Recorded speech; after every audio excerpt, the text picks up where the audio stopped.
नमस्कार दोस्तों, आप सभी लोगों का एक बार फिर स्वागत है मेरे YouTube चैनल टेक्नो मास्टर सतेन में। इस बार जनगणना 2 फेज़ में की जा रही है। पहले फेज़ में हाउस लिस्टिंग का कार्य किया जा रहा है तथा दूसरे फेज़ में जनगणना का कार्य किया जाएगा।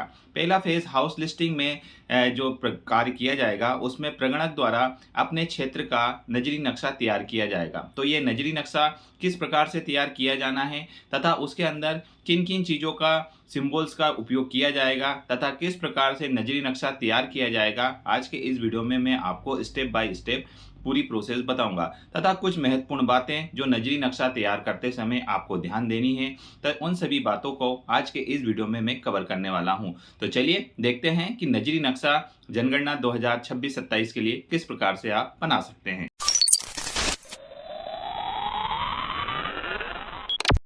मकान सूचीकरण ब्लॉक के नजरी नक्शे में मुख्यतः क्या चीज़ शामिल होनी चाहिए। तो प्रत्येक एचएलबी ब्लॉक के लिए प्रगणक द्वारा एक फ्री हैंड स्केच तैयार किया जाएगा, जिसमें मुख्यतः मकान सूचीकरण ब्लॉक एचएलबी की लोकेशन का विवरण होना चाहिए। एचएलबी के अंदर प्रत्येक भवन, जिसमें प्रत्येक का भवन नंबर होना चाहिए तथा जनगणना मकानों की संख्या उसमें ब्रैकेट में दिखाई जानी चाहिए। इसके साथ महत्वपूर्ण स्थल जैसे विद्यालय, महाविद्यालय, पुलिस थाना, स्वास्थ्य केंद्र, पंचायत, डाकघर, सार्वजनिक उपयोगिता, पूजा स्थल आदि यहाँ पर हमको दर्शाना होगा, जिससे कि वो नियरेस्ट लैंडमार्क के अनुसार हम नजरी नक्शा तैयार कर सकें।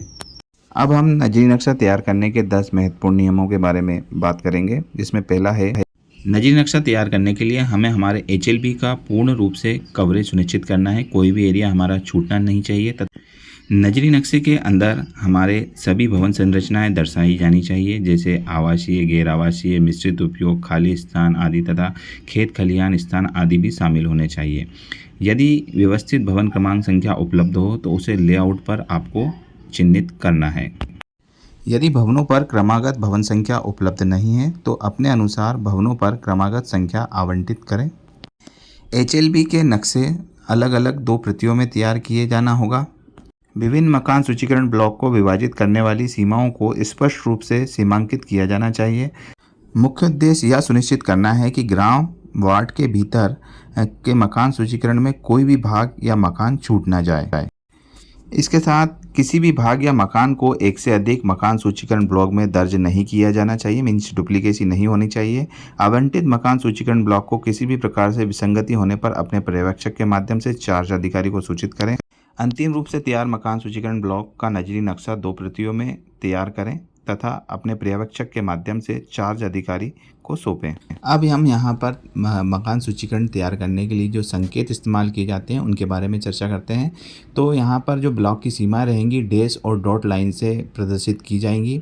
इसके साथ नजरी नक्शे की चारों दिशाएं उत्तर, पूर्व, दक्षिण और पश्चिम में स्थित पड़ोसी मकान सूचीकरण ब्लॉकों या गाँवों के नंबर या नाम अवश्य देने हैं।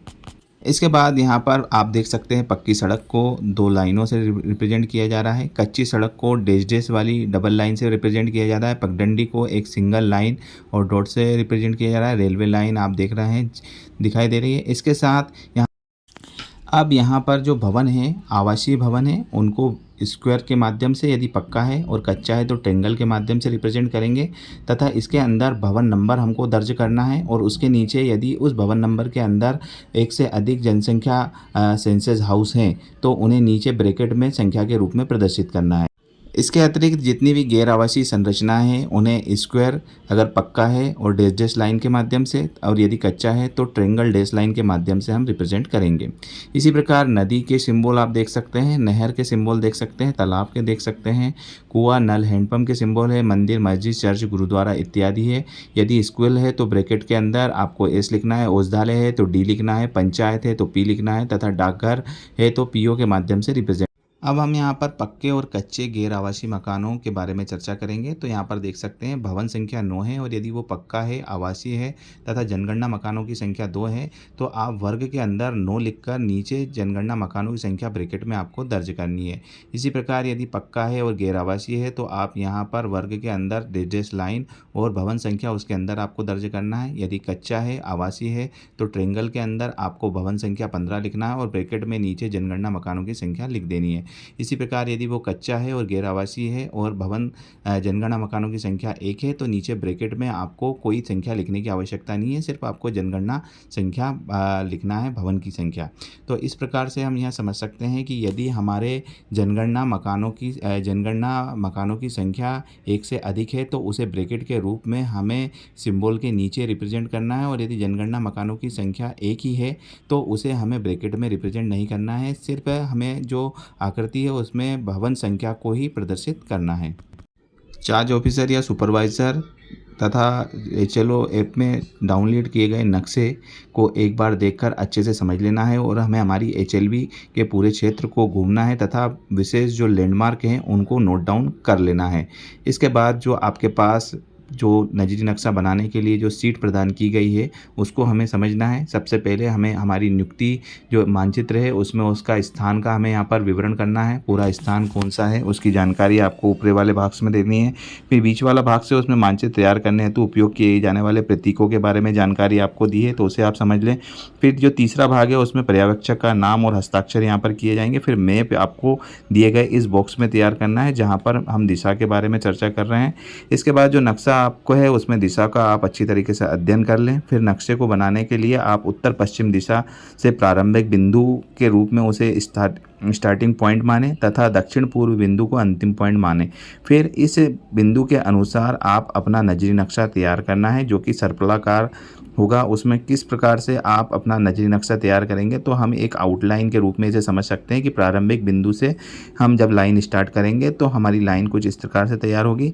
इसके बाद अब हमें नजरी नक्शा तैयार करना है तो सबसे पहले हमें हमारी जो HLB है उसकी आउटर बाउंड्री को अच्छे तरीके से समझकर उस पर बना लेना है। पहले आउटर बाउंड्री हम बना लेंगे तो हमें हमारी सीमाओं का बारे में जानकारी प्राप्त हो जाएगी। इसके बाद हमारी जो HLB है उसके अंदर जो संरचनाएं हैं और जो रोड हैं उनको हमें अच्छी तरीके से ब्लॉक्स को मार्क कर लेना है। पूरे रोड को आप आइडेंटिफाई कर लें और नक्शे पर आप कुछ इस प्रकार से तैयार कर लें जिससे कि आपका जो नक्शा है उसके अब हमें जिन चिन्हों का अध्ययन हमने पहले किया है उन चिन्हों के माध्यम से हमारे HLB में जो भी भवन संरचना है उनको हमें यहाँ पर अंकित करना है तथा जो क्रम संख्या आपने अपनाई है उन्हें तीर के एरो के डायरेक्शन के माध्यम से आपको प्रदर्शित करते जाना है जिससे कि आपका जो नजरी नक्शा तैयार होगा कुछ इस प्रकार से तैयार होगा।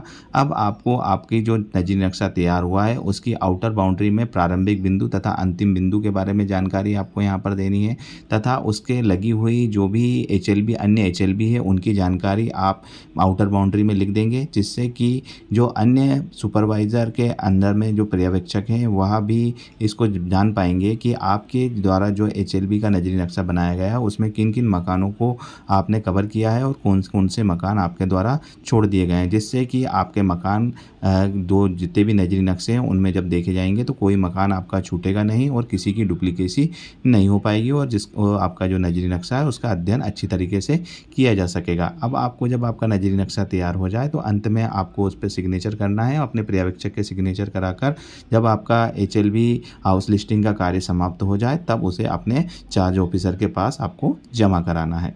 यदि जानकारी अच्छी लगी है तो वीडियो को लाइक करिए, चैनल को सब्सक्राइब करिए तथा अपने दोस्तों के साथ शेयर करिए जिन्हें अभी भी नजरी नक्शा बनाने में समस्या आ रही है।